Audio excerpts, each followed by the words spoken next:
Hey guys, it's Jaxie, and today I'm going to be showing you guys how to light up your 1.19 world using some wireless lighting methods.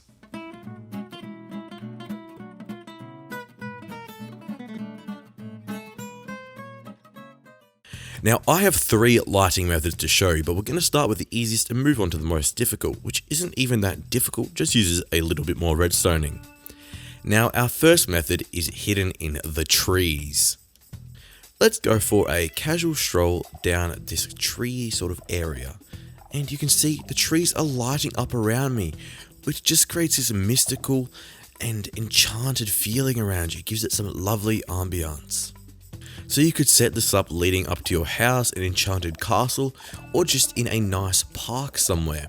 And now with the sounds of the skulkers as well, skulk sensors, sorry, it even sounds rather natural, sort of sounds like a cricket or a cicada. Now this is a really simple method, and we've got them hidden in the trees just like this with a skulk sensor on top of a redstone lamp, and we have a piece of moss carpet on this as well. But if you did want to mute that sort of skulk noise, you can place these skulks in water and then place your moss carpet on top. But let's just have a little in-depth tutorial on how to build one of these sort of little system pods, and then you can scatter these around in any of your trees. I'm just going to make it day quickly so it's a little bit easier to see, and we can start by placing an oak sapling on the ground. Bone milling that, we are going to grow it into a tree, and we're going to place a skulk sensor.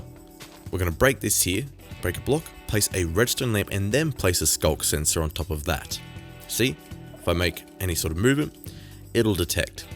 Now just a quick thing to note, if your tree is a tall tree, for example say the skulk sensor has to be lodged up here, you might run into some difficulties with it activating because it might not hear your footsteps. As you can see here, it is not hearing that I'm walking around. So you want to be really careful with the placement of this. So you want it to be as low as it can to the ground, so that's as low as mine can be to the ground, while also remaining reasonably hidden. Because if I placed it, for example, in one of these trees and I placed it here, it's not going to be hidden at all. But what I could do is go ahead and place it here. Now the skulk sensor does become a little bit more obvious on top of the tree like that. It becomes harder to cover up, but you can come along with some leaves like this. Again, that's pretty far away from the path, so you want to try and keep these skulk sensors near to the path and as low as possible to the ground. But it is just really trial and error to get it perfect. Now on to our next one, which is using the same mechanic and sort of technique, but is just decorated a little bit differently. We have our skulk lamps, and as we walk down this path, our skulk lamps or street lights are going to light up. Now I think this is a wonderful addition to add to any road, as it can just give that sort of ominous feeling if you're looking for it. Or even up to a haunted house. I can imagine something even in this style, going up to some haunted house on the hill and you're walking up and the lights are slowly turning on as you're walking into your doom. But if you do want a less ominous feeling, just use some different blocks instead of the darker deep slate and cover up these skulk sensors, which are really easy to do, maybe with some stairs or some slabs or even blocks. It depends on what you want to do. But you can cover these up and it will still work the same. So to build these bad boys, you can have any design you want on the bottom. So you can have something like me, where I have reinforced deep slate, then deep slate walls, and then the lamp, or you can have something different, or you could have the lamps just sitting on the ground. But the important thing to have here is the lamp with a skulk sensor on top of it. You can cover the skulk sensor, like I said, with stairs or slabs or whatever you want, or you can leave it open. And I like to put trapdoors around the lamps for this design, but you don't have to. It will still work.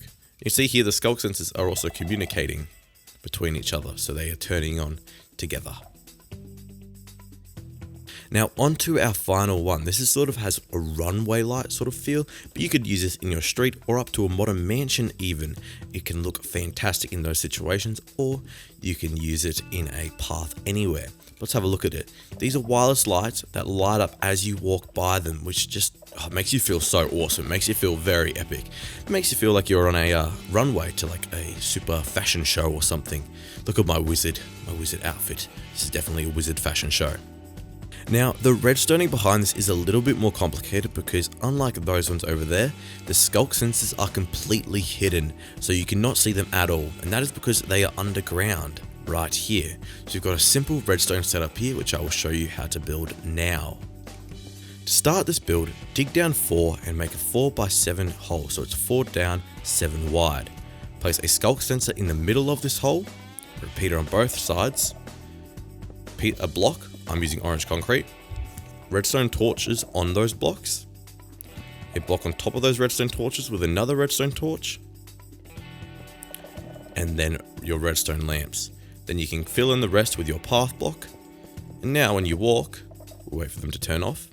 When you walk, they light up. Then to get something like I've done over here where I've got multiple, we're going to leave a space, dig out our 4 deep, 7 wide hole, and replicate it the same. Now you guys know 3 awesome wireless ways to light up your world in Minecraft 1.19. If you want to know more about the sculk sensors and how to face the warden, because these guys are all sort of related, check out my video on that in the description down below. And I'll see you guys later. Remember, subscribe and stay carbonated.